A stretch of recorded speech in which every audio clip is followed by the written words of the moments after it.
what I'd say is, okay guys, what I'm going to teach you is a standing pass that looks like that. And I'll do the standing pass. Then what I would do is I would explain.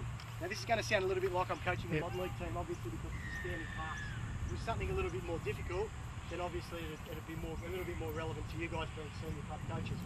So what I did was I pointed my toe towards Craig.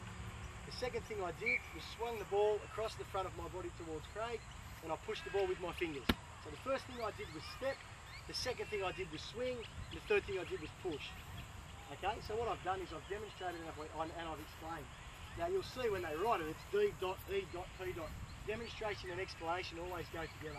Now with any simple skill, if I'm going to give them the feedback while they're participating, because what they can then do is they can alter it and keep going. If it's a common flaw among the whole group, I'll stop, bring it in. I'll then say, this is what you're doing wrong, go back and have another go at it. So the principle should not just be D-E-P-E, it should actually be D-E-P-E-P-E-P-E. For the rest of the rugby league career, the P's and the E's keep going.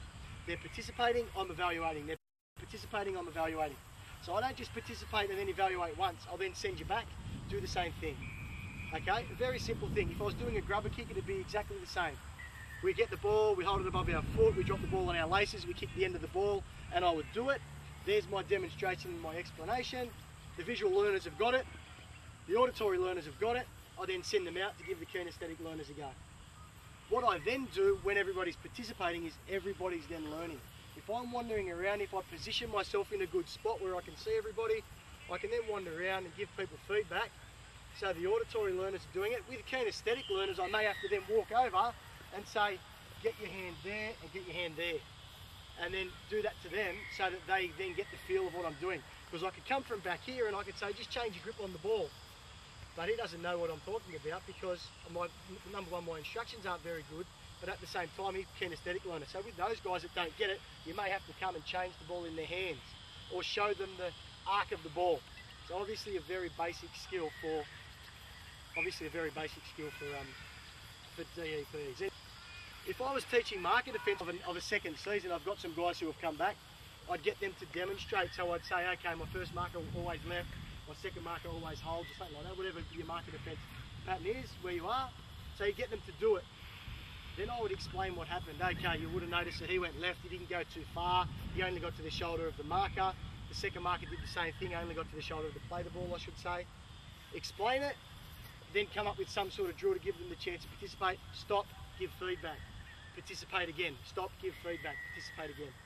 So you can see that demonstration, the explanation, let them have a go at it, provide feedback, let them have another go, provide feedback, let them have another go. And that's what coaching is. That's that feedback which is the coaching.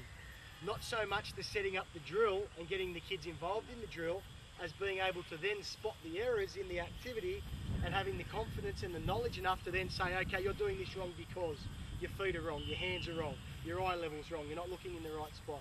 Does everyone understand that? Okay, that's a very basic one. Now, the whole method is a little bit different and we use it for more complex skills. If I was teaching a tackle, for instance, if I was going to tackle Craig, what I might do, if I've experienced footballers like you guys, is I would allow them first to make a tackle.